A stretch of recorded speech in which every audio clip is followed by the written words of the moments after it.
Muy buenas tardes a todos y bienvenidos a esta última sesión del género policíaco dentro del programa de cine mudo de la Fundación Marc. Gracias también a la Fundación Marc,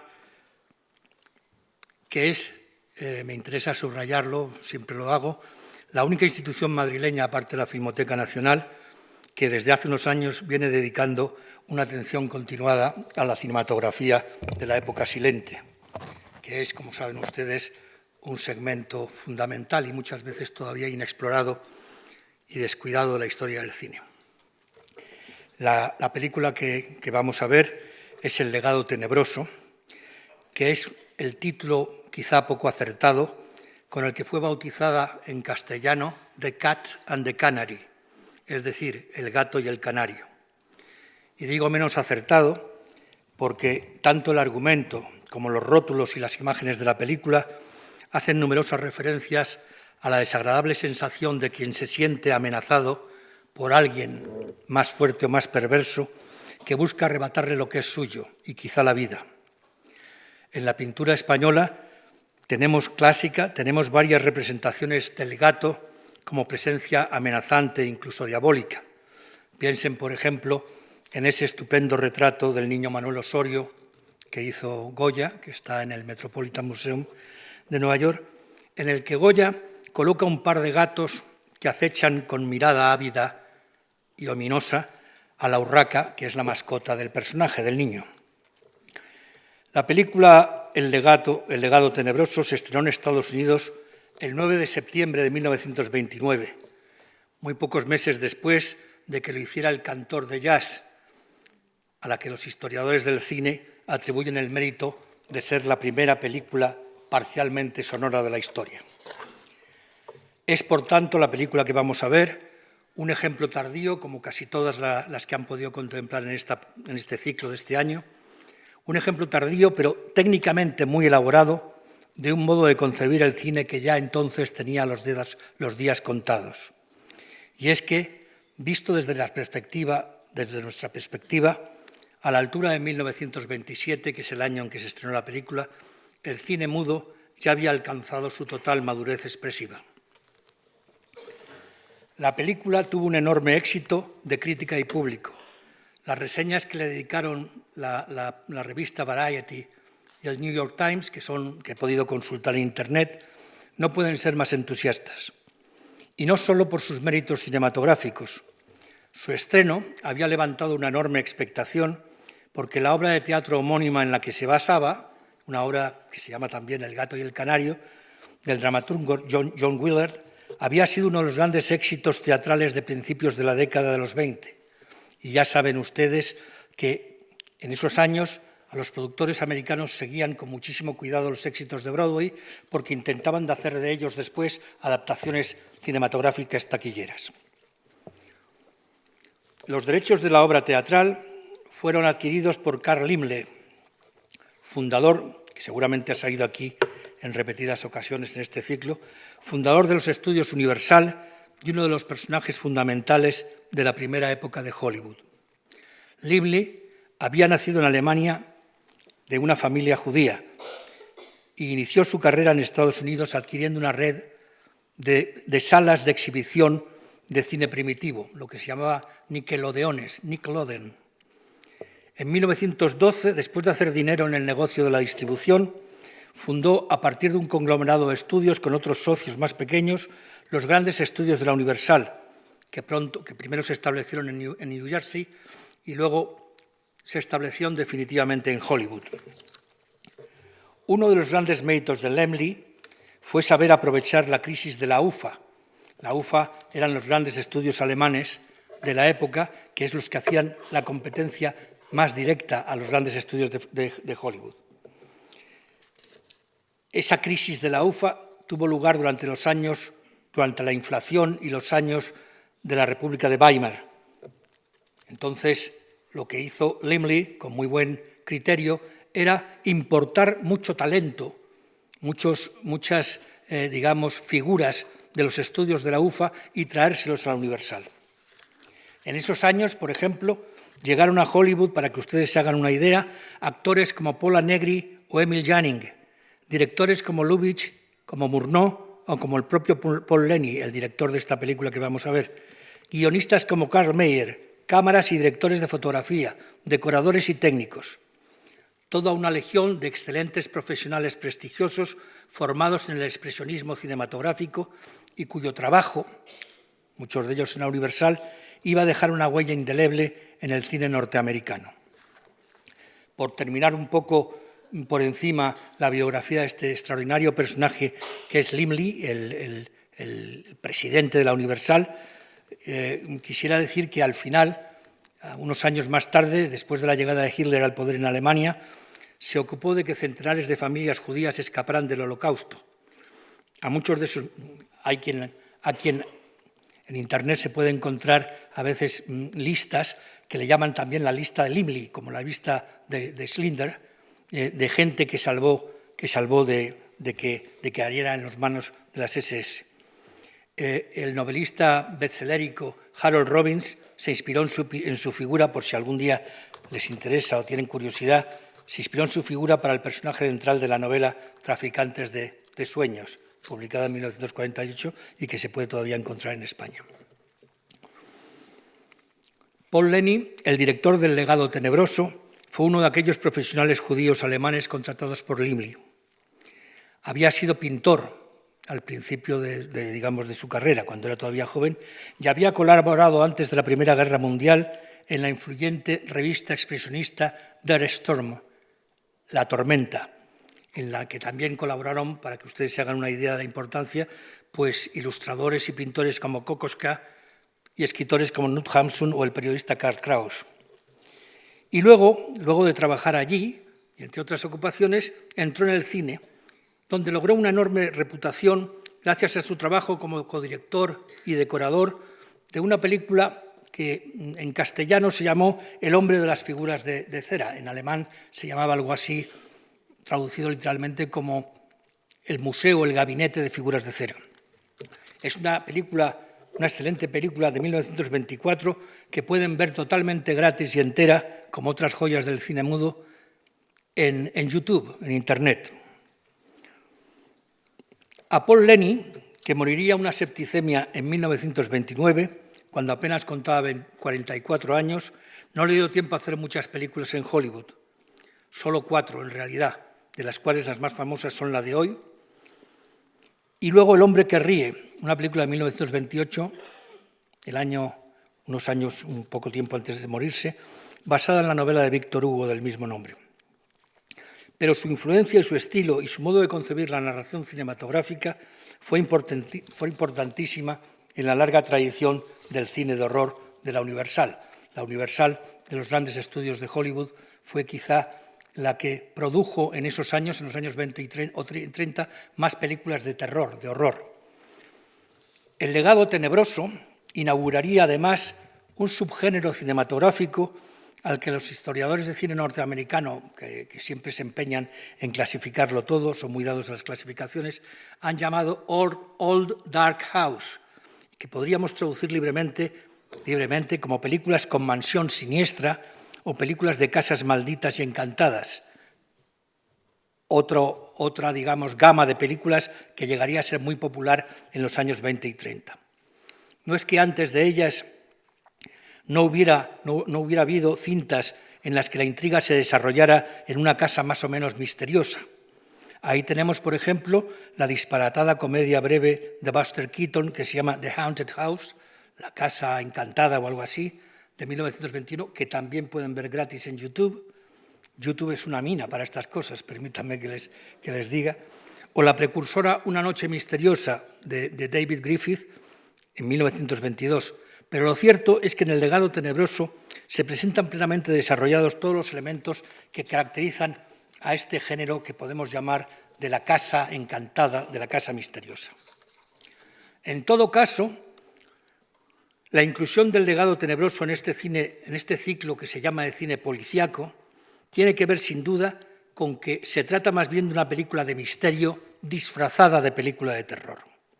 En mi opinión, El Legado Tenebroso es un estupendo pastiche en el que se pueden distinguir en diversas proporciones elementos de intriga policíaca, de cine de terror y también de comedia de fantasmas o de horror, una comedia de horror que es otro subgénero de larga tradición dentro del cine de humor de Hollywood, una tradición que continuarán en los años finales de los 40 y principios y los años 50, las famosas películas de Abbott y Costello. Algunos de ustedes supongo que las habrán visto, ¿no? Abbott y Costello son dos personajes cómicos que se enfrentan en una película con la momia, en otra con Frankenstein, en otro con fantasmas, en otro con el hombre invisible. Es decir, o ya mucho más cerca, ya en este siglo y en este milenio, la serie Scary Movie, en la que se parodia el cine de horror y de fantasmas. Ahora me gustaría detenerme un poco en algunos de estos elementos rastreables, estos tres elementos, el terror, la intriga policíaca y el humor, que se pueden rastrear en nuestra película de hoy. Los elementos de intriga, en primer lugar, están presentes desde esos estupendos títulos de crédito que ustedes verán ahora, en los que una misteriosa mano enguantada va desvelando los nombres de los actores. Pero esos elementos de intriga surgen del propio argumento que voy a explicarles sin echarles a perder la película y siendo necesariamente ambiguo para que no desvelar ninguna cosa, ¿no? Cyrus West, un anciano y excéntrico millonario que vive en una solitaria mansión entre brumas y sobre el río Hudson, se siente como un canario rodeado de hambrientos gatos porque sus codiciosos parientes lo acosan para heredarle, presionándolo hasta el borde de la locura. Antes de morir, deja un testamento que debe ser leído 20 años más tarde de su muerte. Durante esas 2 décadas, los únicos habitantes de la casa han sido la siniestra ama de llaves, que en un momento dado de la película declara no necesitar a los vivos, y según dice la leyenda, el fantasma del viejo. La noche en que debe ser desvelado el testamento, la última voluntad del finado, llegan a la mansión el notario que debe certificarlo y los parientes y pretendientes que esperan ser sus beneficiarios. Perdón.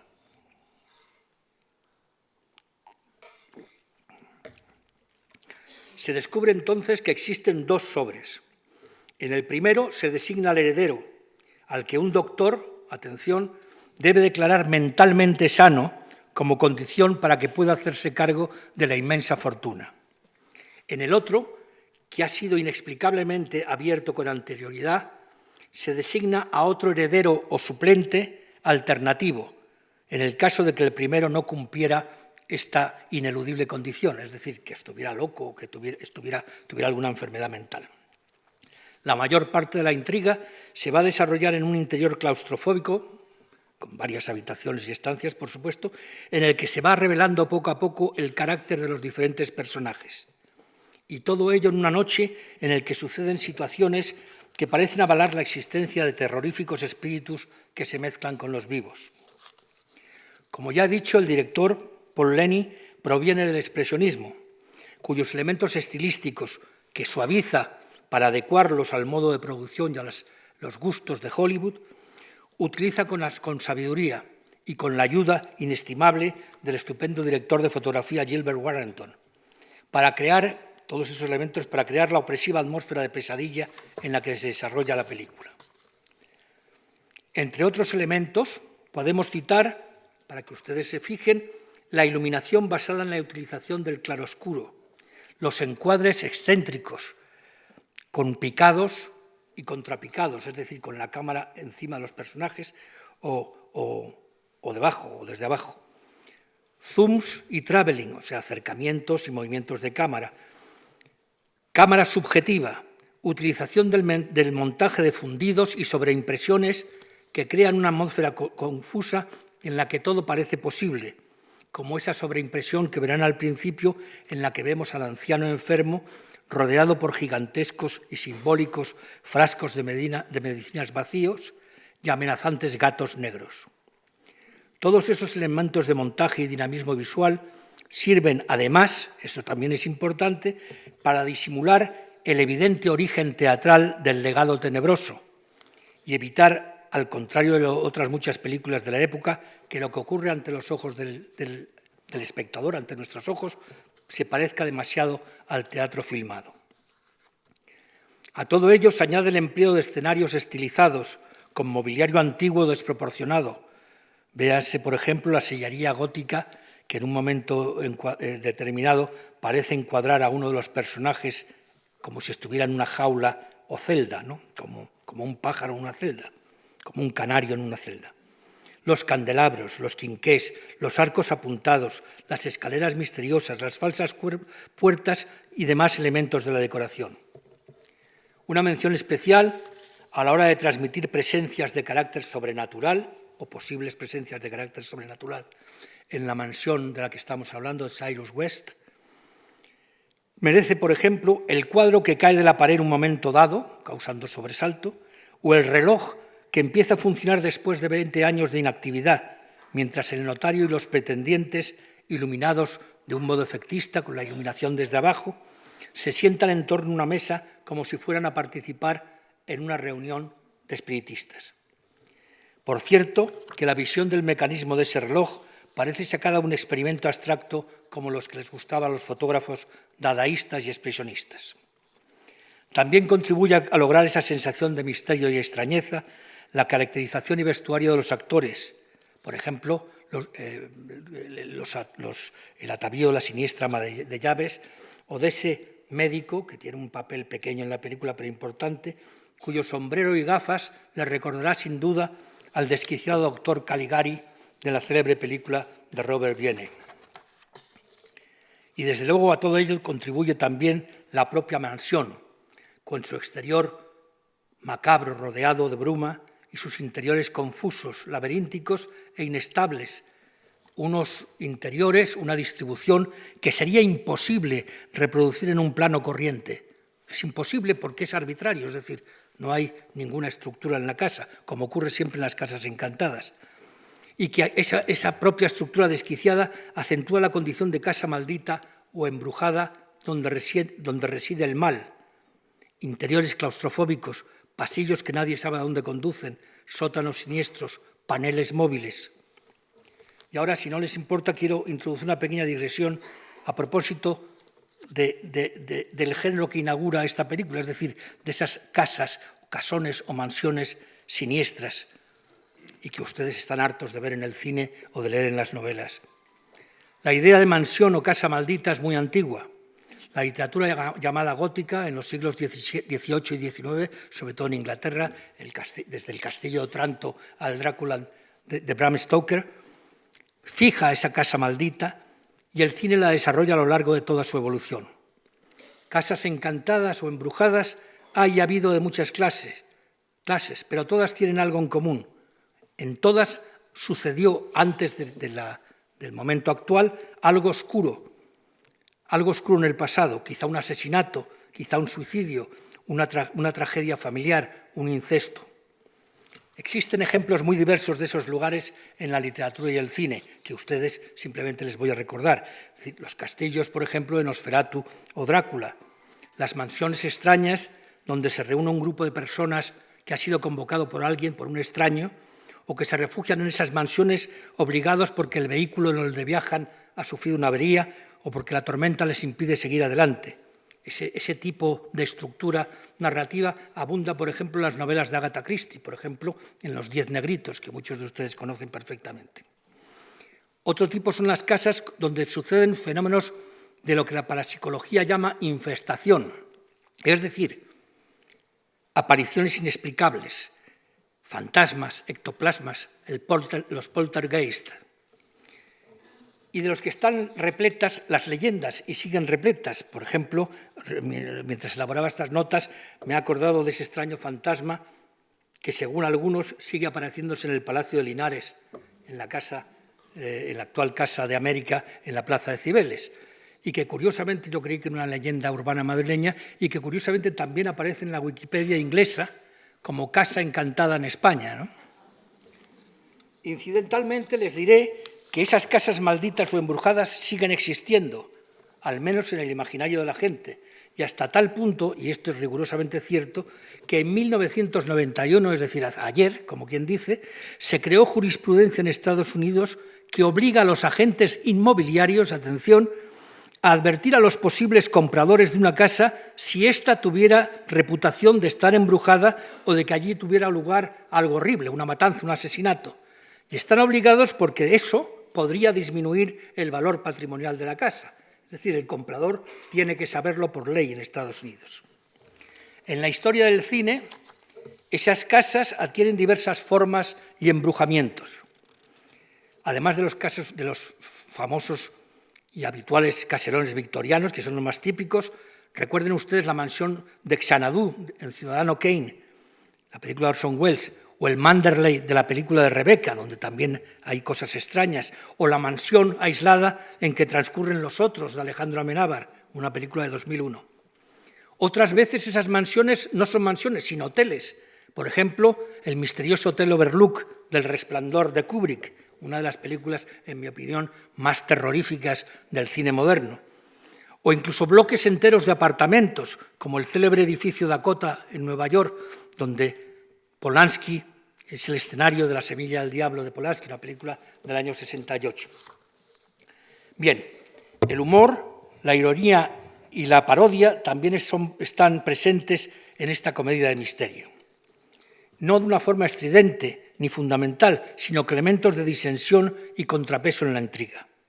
El humor corre a cargo de personajes como el personaje de Paul Jones, que es un acobardado que desde que llega a la casa da muestras de comicidad y de buscar la sonrisa del espectador. Hay otros personajes, como verán ustedes, de la estirada tía Susan, que en un momento particularmente brillante en la que se crea un, digamos, equívoco erótico con el propio Paul Jones, con este otro personaje, afirma que todos los hombres se parecen, solo que algunos son peores.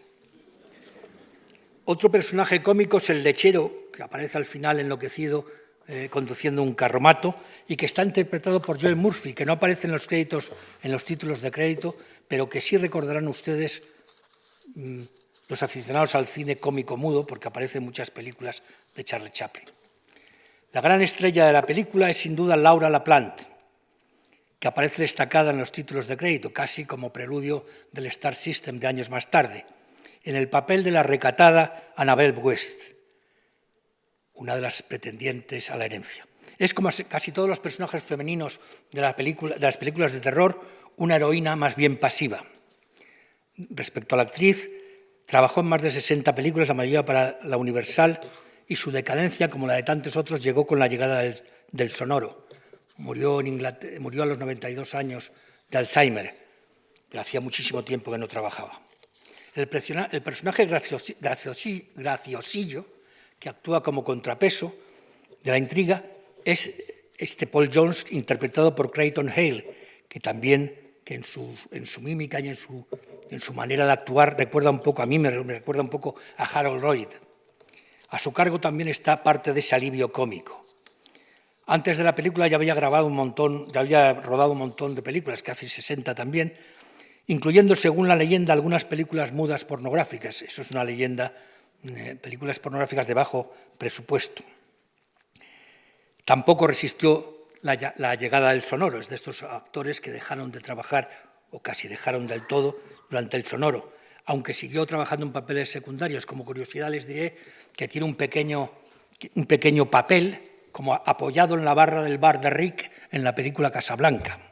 Fíjense ustedes quién la ha visto y quién le ve, ¿no? Está el armenio también Arthur Cariou y el británico Forrest Stanley, que interpretan otros dos parientes de Cyrus West, que se creen merecedores de la herencia. Los veteranos actores Tully Marshall en el papel del notario Crosby y Flora Finch en el papel de la histriónica tía Susan son fundamentales en la historia. El primero llegó al cine y se le nota cuando ya llevaba a las espaldas un cuarto de siglo de experiencia teatral, como actor de teatro. La segunda era una actriz inglesa de vodevil que trabajó en más de 300 películas mudas y sonoras, entre otros con Max Sennett o Charlie Chaplin o Fatty Arbuckle. Martha Mattox está espléndida en su papel de Mary Pleasant, la siniestra ama de llaves la siniestra y supersticiosa ama de llaves. Y Gertrude Astor, una guapa actriz de origen alemán, interpreta a la más bien ordinaria y chillona Cecily. Chillona, aunque en el cine mudo no chilla, claro, sí. pero se le notan las expresiones. Esta última siguió trabajando en papeles secundarios cuando llegó el sonoro y su última aparición, que descubrí hace poco, fue en El hombre que mató a Liberty Valance, la película de John Ford de 1962. Hay otros secundarios importantes. Lucian Littlefield, en el papel del doctor caligaresco del que hablaba antes, que es el encargado de acreditar la salud o no salud mental de la persona agraciada por el testamento, y George Sigman, que interpreta al guardián de un manicomio cercano, fíjense que esta película tiene de todo, que ha salido en busca de un fugado lunático que se llama, mira por dónde, que se hace llamar, miren por dónde, el gato. Por último, hay que señalar la presencia del fantasma entre los actores, cuya actividad siempre se anuncia con la aparición de una garra siniestra y peluda. El gato y el canario, que es la obra teatral en que se basa esta película, ha sido llevada al cine otras 4 veces. La que van a ver ustedes es la que tuvo más éxito, tanto que la propia Universal, encargó una versión para el público hispano que fue dirigida por el mexicano, se estrenó en el año 1930, y fue dirigida por el mexicano Enrique Tovar Ábalos y el estadounidense George Melford, e interpretado por Lupita Tovar, que era una actriz muy famosa en su época, y Antonio Moreno, a quien ustedes, los que vieron el año pasado It, la película aquella con Clara Bow, era el protagonista masculino. Otra versión ya célebre dentro de la comedia de terror fue la película The Cat and the Canary, que se llama igual, de Elliot Nugent, estrenada en 1939, que tiene protagonistas a Bob Hope, que evidentemente hace el papel cómico, y Paulette Goddard. Esta película, que es estupenda y graciosísima, la pueden ver también entera y gratis en Internet. De nada. Bueno, solo que en esta película el viejo habita en una decadente mansión rodeada de cocodrilos que está situada en los bayous, en los pantanos de Luisiana. Por último, ya termino, la copia que van a ver ustedes respeta los tintados originales. El autor de los títulos y los carteles, que es una figura importantísima en el cine mudo, el diseñador de los carteles, de los créditos de dentro, es Walter Anthony, que en algún momento emplea, ya verán ustedes, una tipografía vanguardista, como de cómic, ¿no? Al final de la cinta, y siguiendo una costumbre muy de la época, el presidente de la Universal, Carl Laemmle, del que les he hablado al principio, invita a los espectadores a que le envíen sus opiniones sobre la película. Era una costumbre de la época que los dueños de los estudios querían saber la opinión, casi como un estudio de marketing antes de que se pusiera de moda, la opinión de los espectadores. Bueno, ya termino. Muchas gracias por su atención y espero que las películas les guste a ustedes tanto como a mí. Gracias.